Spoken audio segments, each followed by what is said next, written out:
नमस्कार दोस्तों। आज हम लक्ष्मीकांत के चैप्टर नंबर 72 तक पहुंच चुके हैं, जहां पे हम कोऑपरेटिव सोसाइटीज के बारे में बात करेंगे। इस पूरे चैप्टर में हम कई सारी बातें देखेंगे। सबसे पहले हम देखेंगे कि कॉन्स्टिट्यूशनल अमेंडमेंट जो लाया गया 97th कॉन्स्टिट्यूशनल अमेंडमेंट, उसके माध्यम से कोऑपरेटिव सोसाइटीज से रिलेटेड क्या क्या चेंजेस किए गए, हमारे कॉन्स्टिट्यूशन के किन किन पार्ट्स में ये चेंजेस किए गए। फिर हम कोऑपरेटिव सोसाइटीज से रिलेटेड कॉन्स्टिट्यूशनल प्रोविजंस देखेंगे, जो कि कॉन्स्टिट्यूशनल अमेंडमेंट के बाद शामिल किए गए। फिर हम देखेंगे जो 97th अमेंडमेंट आया था, उसको लाने के पीछे के क्या रीजंस थे। एंड देन हम देखेंगे कि इस अमेंडमेंट की कॉन्स्टिट्यूशन वैलिडिटी क्या है, कौन कौन से ऐसे सुप्रीम कोर्ट के केसेस हैं जो इस बारे में हमें और ज़्यादा क्लैरिटी देते हैं। तो आई एम योर दोस्त Rahul Sharma and I welcome you all to Rahul Sharma education.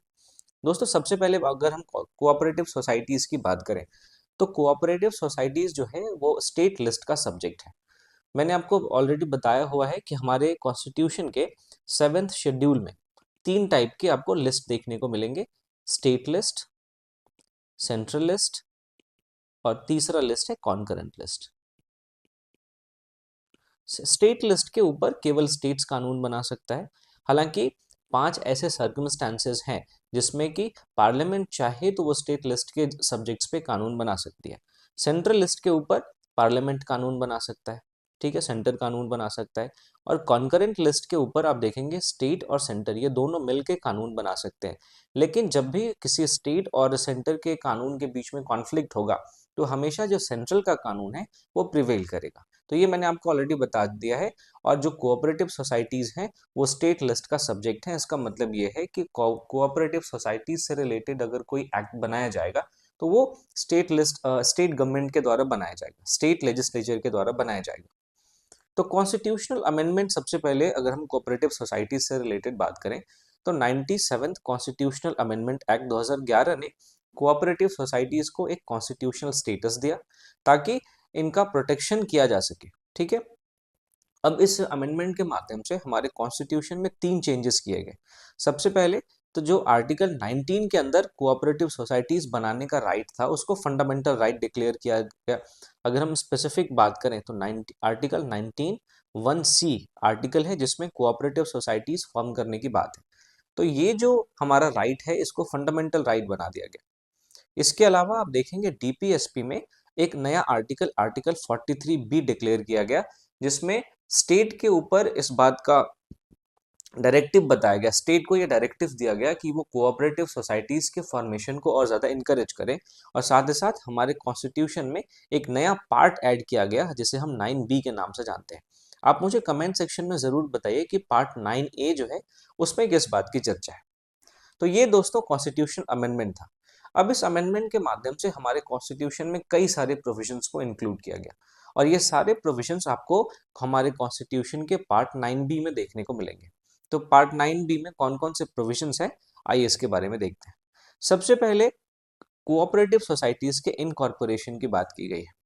अब कोऑपरेटिव सोसाइटीज के बारे में, उसके इनकॉर्पोरेशन के बारे में, उसके रेगुलेशन के बारे में, उसको किस तरीके से बनाया जाएगा, इन सब के बारे में जो भी प्रोविजंस होंगे, उन प्रोविजंस को बनाने का काम स्टेट लेजिस्लेचर का होगा। सबसे पहले तो आपको ये बात ध्यान में रखनी है। लेकिन जब भी स्टेट लेजिस्लेचर इन सारे प्रोविजंस को बनाएगी, तो उसको कई प्रिंसिपल्स को फॉलो करने होते हैं। जैसे कोऑपरेटिव सोसाइटीज का जो फॉर्मेशन है वो वॉलंटरी हो, फिर उसके बाद में डेमोक्रेटिक मेंबर कंट्रोल हो, यानी जो भी कोऑपरेटिव सोसाइटीज के मेंबर होंगे, उन सारे मेंबर्स के ऊपर जो कंट्रोल है वो डेमोक्रेटिक होना चाहिए, उन सारे मेंबर्स का कंट्रोल डेमोक्रेटिक होना चाहिए। इसमें फिर आप देखेंगे मेंबर इकोनॉमिक पार्टिसिपेशन आपको देखने को मिलेगा। तो कई सारे ऐसे प्रिंसिपल्स हैं जिन प्रिंसिपल्स को फॉलो करके स्टेट लेजिस्लेचर कोऑपरेटिव सोसाइटीज के इनकॉर्पोरेशन से रिलेटेड, कोऑपरेटिव सोसाइटीज के रेगुलेशन से रिलेटेड और कोऑपरेटिव सोसाइटीज के बनाने से रिलेटेड जो भी प्रोविजंस बनाती है, उसमें इन प्रिंसिपल्स को ध्यान देना पड़ता है। पार्ट 9B में जो दूसरा प्रोविजन है, वो किसी भी कोऑपरेटिव सोसाइटीज के जो बोर्ड्स में मेंबर्स होते हैं उनके टर्म और उनके नंबर से रिलेटेड है। तो इसके बारे में हम बात करते हैं। देखिए, हर एक कोऑपरेटिव सोसाइटी का अपना एक बोर्ड होता है।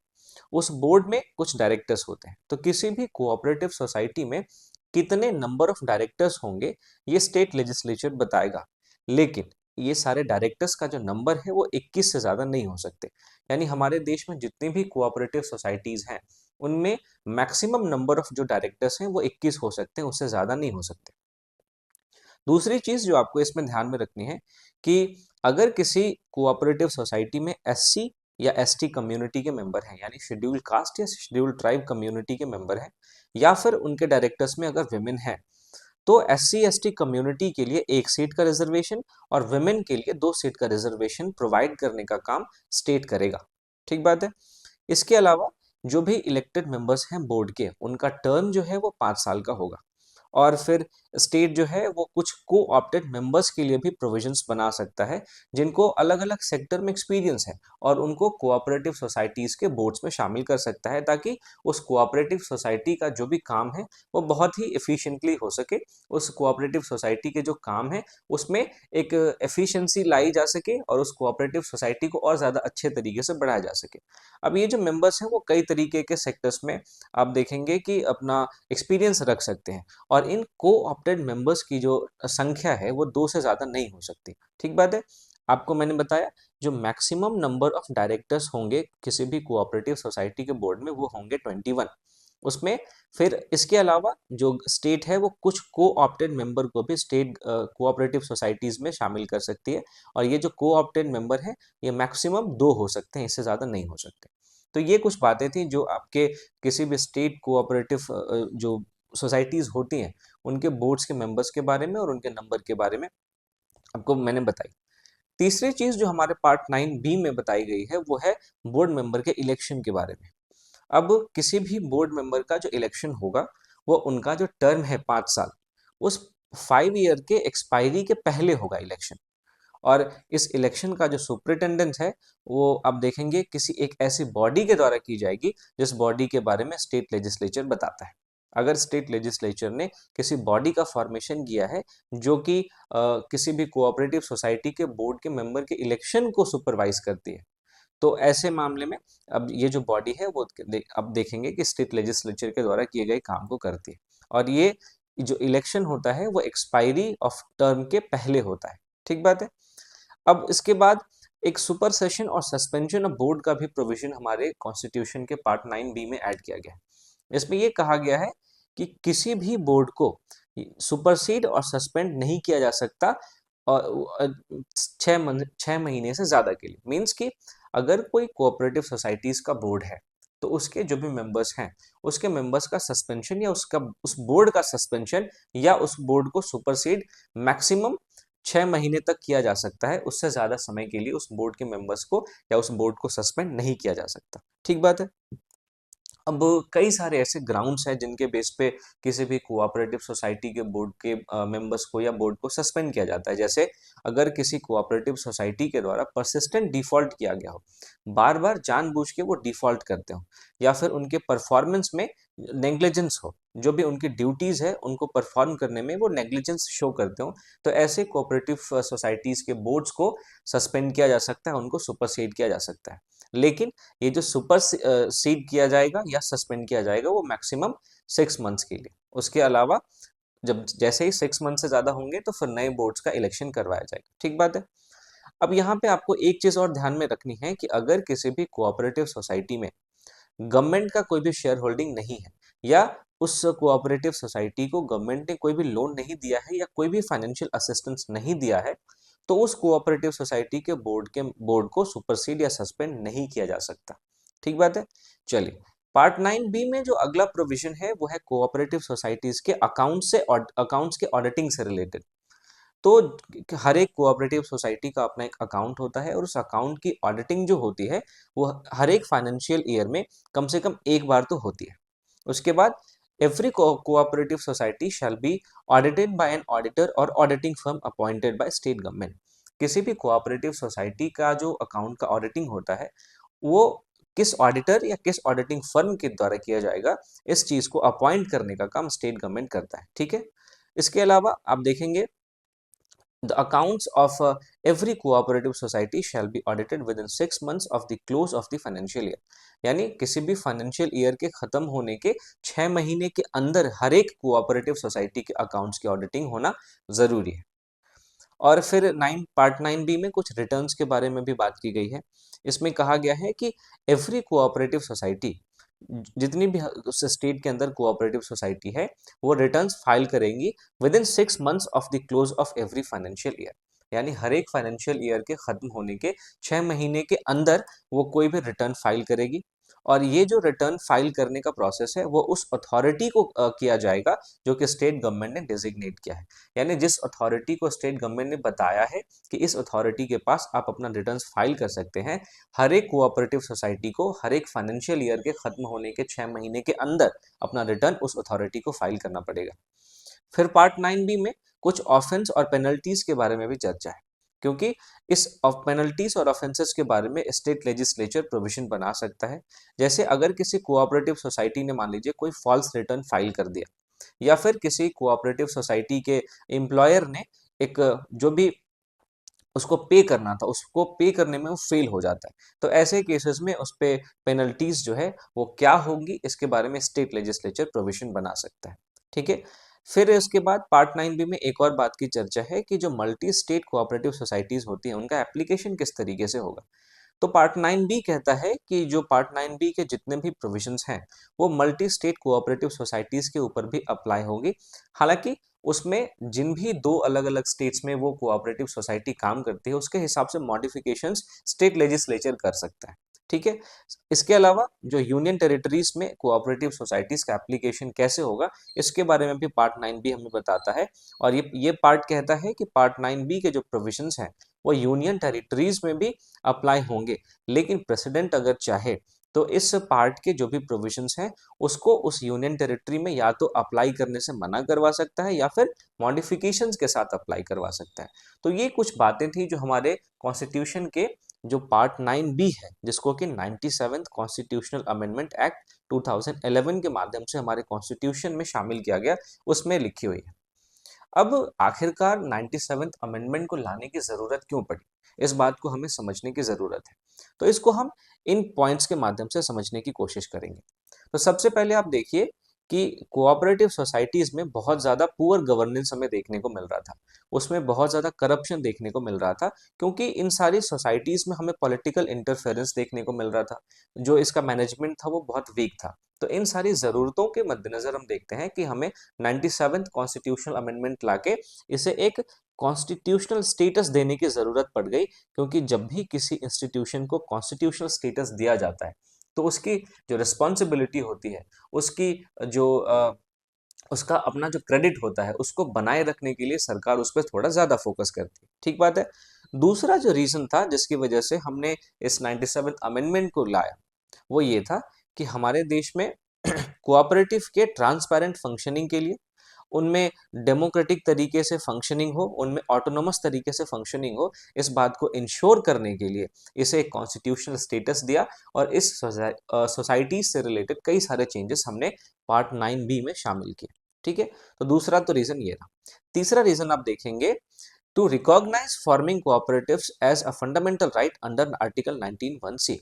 अब आर्टिकल 19(1)(c) में कोऑपरेटिव्स को बनाने का जो राइट है उसको फंडामेंटल राइट बनाना, इस चीज को रिकॉग्नाइज करना हमारे गवर्नमेंट के लिए जरूरी था, अगर वो चाहते कि कोऑपरेटिव्स जो हैं वो हमारे देश में डेवलपमेंट में एक इम्पॉर्टेंट रोल प्ले करे, वो हमारे देश में जो जो भी डेवलपमेंट की चीजें हैं उनको ग्रास रूट तक पहुंचाने में एक इम्पॉर्टेंट रोल प्ले करे। तो जाहिर सी बात है, जब भी आप किसी इंस्टीट्यूशन से इस बात की आशा रखते हैं कि वो बहुत ज्यादा इंपॉर्टेंट रोल प्ले करे, तो उसे एक अलग स्टेटस देने की जरूरत पड़ती है। तो इसलिए हमने कोऑपरेटिव्स फॉर्मेशन को फंडामेंटल राइट बना दिया, और ये राइट बनाने का काम हमने आर्टिकल 19(1)(c) के अंदर किया है, और इसके लिए हमने 97th अमेंडमेंट का सहारा लिया है। ठीक है। फिर इसके बाद आप देखेंगे कोऑपरेटिव कमिटीज का जो है फिक्स टेन्योर होता है, तो उनमें रेगुलर इलेक्शन को इंश्योर करने के लिए भी हमें इस अमेंडमेंट को लाने की जरूरत थी, क्योंकि इसमें बताया गया कि जो कोऑपरेटिव के बोर्ड के मेंबर होते हैं उस कोऑपरेटिव के बोर्ड के मेंबर का टर्म होता है 5 इयर्स, और फिर उन बोर्ड का दोबारा से इलेक्शन होता है, जिसके बारे में अभी थोड़ी देर पहले मैंने आपसे बात की। तो जाहिर सी बात है, इस अमेंडमेंट के माध्यम से ये जो इलेक्शन है उसके प्रोसेस को हमारे कॉन्स्टिट्यूशन में इंक्लूड किया गया। इसके अलावा आप देखेंगे हमारे देश में जो भी कोऑपरेटिव लॉज हैं माफ कीजिएगा, हमारे अलग अलग स्टेट्स के अंदर में जो भी कोऑपरेटिव लॉज हैं उनके बीच एक यूनिफॉर्मिटी लाने के लिए और इन कोऑपरेटिव लॉज में अकाउंटेबिलिटी को लाने के लिए हमें 97th कॉन्स्टिट्यूशनल अमेंडमेंट की जरूरत पड़ी। क्योंकि इस अमेंडमेंट के आने से पहले आप देखेंगे अलग अलग स्टेट्स के द्वारा अलग अलग कानून बनाकर, अलग अलग एक्ट बनाकर अपने अपने कोऑपरेटिव्स बनाए जा रहे थे और इस ऐसे स्थिति में हमारे देश के अंदर एक यूनिफॉर्मिटी नहीं थी। अलग अलग स्टेट अपने वहाँ के सर्कमस्टांसेस के हिसाब से, वहाँ के लिविंग कंडीशन के हिसाब से, वहाँ के सोशियो इकोनॉमिक पर्सपेक्टिव के हिसाब से कोऑपरेटिव सोसाइटी बनाते थे। तो ऐसे में पूरे देश में कोऑपरेटिव्स के फॉर्मेशन में एक यूनिफॉर्मिटी आई। इसके लिए 97th कॉन्स्टिट्यूशनल अमेंडमेंट को लाया गया। फिर इसके अलावा जो हमारे देश में कोऑपरेटिव मूवमेंट चल रहा था उसको भी मजबूत करना था, ताकि जो सोशियो इकोनॉमिक और रूरल डेवलपमेंट है उसको और ज़्यादा अच्छे तरीके से लेके आगे बढ़ा जा सके, और इसीलिए हमने 97 कॉन्स्टिट्यूशनल अमेंडमेंट को लाया। इसके अलावा लास्ट में आप ये भी देखेंगे कि जो इंटरनेशनल कोऑपरेटिव प्रिंसिपल्स है उससे अलाइन करने के लिए जो भी हमारे देश में कोऑपरेटिव्स हैं उनके जो मेंबर्स हैं, जो उनमें डेमोक्रेटिक प्रिंसिपल्स फॉलो किए जाते हैं, जो वॉलंटरी मेंबरशिप है, इन सब प्रिंसिपल्स को इंटरनेशनल स्टैंडर्ड के हिसाब से लाने के लिए हमारे देश में एक अमेंडमेंट की जरूरत पड़ी थी और यही अमेंडमेंट था हमारा 97th कॉन्स्टिट्यूशनल अमेंडमेंट। और इसी अमेंडमेंट के माध्यम से हमने कई सारे चेंजेस किए। तो इन चीज़ों की मदद से, इन चीज़ों की जो ज़रूरत हमारे देश में महसूस हुई, तो इन ज़रूरतों को पूरा करने का काम 97th कॉन्स्टिट्यूशनल अमेंडमेंट ने किया और इसीलिए ये जो अमेंडमेंट है ये काफ़ी इंपॉर्टेंट अमेंडमेंट हो जाता है। अब ये अमेंडमेंट कब लाया गया, इसके लिए आपको इसका डेट ध्यान में रखना है कि इसे 2011 में लाया गया था। ठीक है, आगे बढ़ते हैं दोस्तों। आगे अब हमारा जो टॉपिक है वो हम इस 97th अमेंडमेंट के कॉन्स्टिट्यूशन वैलिडिटी को समझने की कोशिश करेंगे। क्योंकि जब ये अमेंडमेंट लाया गया 2011 में, तो 2013 में सुप्रीम कोर्ट के पास एक केस जाता है, माफ कीजिएगा, गुजरात हाई कोर्ट के पास एक केस जाता है। तो इस राजेंद्रन शाह केस 2013 में गुजरात हाई कोर्ट ने ये डिक्लेयर किया कि जो आर्टिकल माफ कीजिएगा, जो पार्ट 9B है हमारे कॉन्स्टिट्यूशन का, जिसको कि 97th कॉन्स्टिट्यूशनल अमेंडमेंट के माध्यम से हमारे कॉन्स्टिट्यूशन में शामिल किया गया है, वो अल्ट्रा वायर्स है। और उसको इस आधार पे अल्ट्रा वायर बताया गया क्योंकि उसमें ये प्रोविजन नहीं था कि जब भी पार्ट 9B या कोऑपरेटिव से रिलेटेड जो भी चेंजेस किए गए हैं, इस चेंजेस को करने में यानी कि 97th अमेंडमेंट के जो प्रोविजंस है, इस 97th अमेंडमेंट को पास करने में स्टेट्स का रेटिफिकेशन नहीं लिया गया था। तो अब चूंकि आर्टिकल 368 में जब आप पढ़ेंगे कि किस तरीके से कॉन्स्टिट्यूशनल अमेंडमेंट होता है, तो इसमें प्रोसेस ये होता है कि जब भी कोई मामला फेडरल, तो ऐसे मामलों में आप देखेंगे स्पेशल मेजॉरिटी तो चाहिए ही चाहिए, साथ ही साथ इसमें 50% से ज़्यादा स्टेट्स का रेटिफिकेशन आपको चाहिए होता है। तो चूंकि कोऑपरेटिव का जो मामला है ये फेडरल मामला, ऐसा गुजरात हाई कोर्ट ने माना और उन्होंने माना कि जो पार्ट 9B है वो हमारे कॉन्स्टिट्यूशन के फंडामेंटल्स के अगेंस्ट में है, क्योंकि इस अमेंडमेंट को पूरा करने के लिए, इस अमेंडमेंट को पास करने के लिए स्टेट्स का रेटिफिकेशन जो कि जरूरी था अंडर आर्टिकल 368 उसको फॉलो नहीं किया गया। लेकिन आर्टिकल 19(1)(c) के माध्यम 19(1)(c) में जो चेंजेस लाए गए थे, जिसमें कोऑपरेटिव के फॉर्मेशन को as a fundamental right declare किया गया था, इस प्रोविजन को, और डीपीएसपी में जो आर्टिकल 43B ऐड किया गया था, जिसके माध्यम से एक नया डायरेक्टिव स्टेट को दिया गया था कि वो कोऑपरेटिव के फॉर्मेशन को इनकरेज करेंगे। इन दोनों प्रोविजन को गुजरात हाई कोर्ट ने सही माना। बाकी पार्ट 9B जो हमारे कॉन्स्टिट्यूशन में शामिल किया गया था उसको कॉन्स्टिट्यूशन के फंडामेंटल के अगेंस्ट में माना। अब दोबारा 2021 में ये मामला सुप्रीम कोर्ट में जाता है, तो सुप्रीम कोर्ट ने गुजरात हाई कोर्ट के जो प्रीवियस जजमेंट था उसको स्ट्राइक डाउन कर दिया, क्योंकि गुजरात हाई कोर्ट ने पार्ट 9B को पूरी तरीके से नकार दिया था, पूरी तरीके से उसको डिनाई कर दिया था। सुप्रीम कोर्ट ने ये डिक्लेयर किया कि पार्ट 9B जो है वो इस तरीके से ऑपरेटिव है क्योंकि जो मल्टी स्टेट कोऑपरेटिव सोसाइटीज होते हैं उनसे रिलेटेड अगर हम देखते हैं कि कोऑपरेटिव्स के जो भी प्रोविजंस हैं वो सारे प्रोविजंस जो है वो ऑपरेटिव है। अगर हम एक स्टेट के अंदर की कोऑपरेटिव्स की बात करें तो उसमें ये लागू नहीं होता। और चूंकि पार्ट 9B मैंने आपको बताया कि पार्ट 9B में हम कोऑपरेटिव्स की बात करते हैं और कोऑपरेटिव्स है स्टेट लिस्ट का सब्जेक्ट। तो स्टेट लिस्ट के सब्जेक्ट पे मैंने आपको ऑलरेडी बताया हुआ है कि कोई भी लॉ बनाने का काम स्टेट का होता है। तो जाहिर सी बात है कि स्टेट जो है वो इस पे कानून बना सकती है। मल्टी स्टेट कोऑपरेटिव सोसाइटीज जो है उसके लिए आप देखेंगे कि अलग अलग स्टेट्स कानून बनाती है या फिर सेंट्रल लेवल पे एक कानून बन सकता है। तो पार्ट सुप्रीम कोर्ट ने 2021 में गुजरात हाई कोर्ट के डिसीजन को स्ट्राइक डाउन किया था, क्योंकि पार्ट 9 बी के इंटायरली इन्होंने स्ट्राइक उसको पार्ट 9 बी को इंटायरली अल्ट्रा वायर्स बता दिया था। तो दोस्तों इस चैप्टर में जितने भी इंपॉर्टेंट इन्फॉर्मेशन थी आपको कोऑपरेटिव से रिलेटेड उसके बारे में मैंने आपसे बहुत ही डिटेल में डिस्कस किया है। इस पूरे सेशन का पीडीएफ के लिए आप मेरे टेलीग्राम चैनल को ज़रूर ज्वाइन करें, जिसका लिंक आपको डिस्क्रिप्शन में मिलेगा। वीडियो को ज़्यादा से ज़्यादा लाइक करें, वीडियो को अपने दोस्तों में ज़रूर शेयर करें और चैनल को सब्सक्राइब नहीं किया है तो सब्सक्राइब ज़रूर करें। मिलता हूँ आपसे अगली वीडियो में। Thank you for watching.